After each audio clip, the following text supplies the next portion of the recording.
இந்தியாவை அச்சுறுத்தும் புது வைரஸ் மறுபடியும் லாக்டவுன் வருமா? இப்படி பலவிதமான குழப்பத்தில் இருக்காங்க மக்கள். இதுக்கு பதில் தெரிஞ்சுக்கிறதுக்கு முன்னாடி கடந்த 25 வருஷத்துல இந்தியாவை அச்சுறுத்தின வைரஸ்களை பத்தி பார்க்கலாம் வாங்க.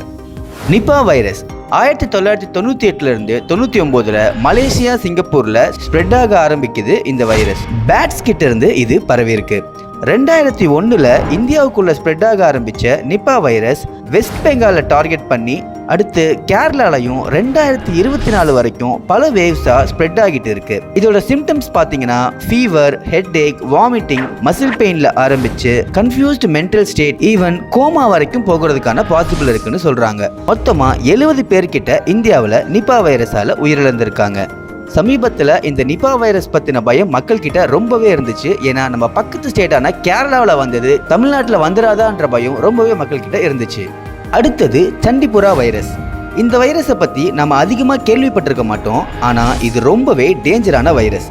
1965 மகாராஷ்டிராவில் சண்டிபுரான்ற ஒரு வில்லேஜில் ஆரிஜின் ஆன இந்த வைரஸ் 2003 ஆந்திர பிரதேஷில் அதிகமான தாக்கத்தை ஏற்படுத்துச்சு. அதுக்கு அடுத்து 2004 குஜராத்லையும், 2014 நாக்பூர்லையும், 2024 மறுபடி குஜராத்லையும் ஸ்ப்ரெட் ஆக ஆரம்பிச்சுது.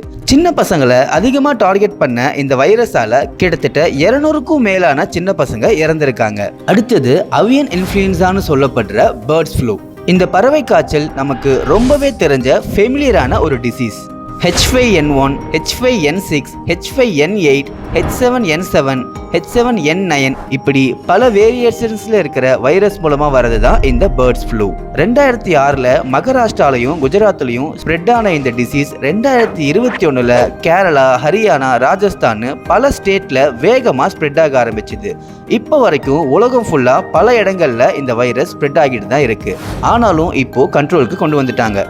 Swine flu, H1N1 influenza virus மூலமா வரது தான் இந்த பன்றி காய்ச்சல். பேர்லயே தெரிஞ்சுக்கலாம், பன்றிகள் கிட்ட இருந்து தான் இந்த வைரஸ் ஆரிஜினேட் ஆகியிருக்குன்னு. 2009 ஸ்ப்ரெட் ஆக ஆரம்பிச்ச இந்த வைரஸ் 2018 வரைக்கும் ஆயிரக்கணக்கான மக்களை உயிரிழக்க வச்சிருக்கு. அதுக்கப்புறம் கொஞ்சம் கொஞ்சமா சேஃப்டி ப்ரிகாஷன்ஸ் மூலமாகவும் வேக்சினேஷன் அண்ட் அவேர்னஸ் மூலமாகவும் டெத் ரேஷியோவை குறைச்சிருக்காங்க. ஃபீவர், காஃப், ரன்னி நோஸ்ல ஆரம்பிச்சு difficulty in breathing, chest pain, confusion, diarrhoea மாதிரியான சிவியர் சிம்டம்ஸ் வரைக்கும் இதுக்கு இருக்கும். நிமோனியா, ரெஸ்பிரேட்டரி ஃபெயிலியர் மாதிரியான சிவியர் டேமேஜஸையும் ஸ்வைன் ஃப்ளூ கிரியேட் பண்ணும். அடுத்தது நம்ம யாராலையும் மறக்கவே முடியாத கொரோனா வைரஸ். இதுக்கு நான் பெரிய அளவில் எக்ஸ்பிளனேஷன் கொடுக்க வேண்டிய அவசியம் இல்லைன்னு நினைக்கிறேன்.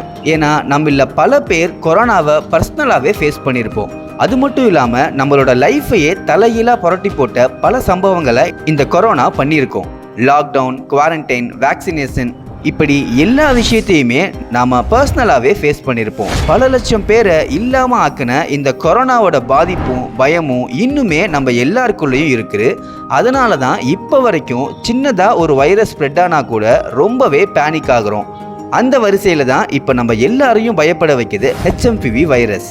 ஹியூமன் மெட்டோனிமோ வைரஸ்னு சொல்லப்படுற இந்த HMPV வைரஸ் இந்தியாவில் வந்துருச்சு.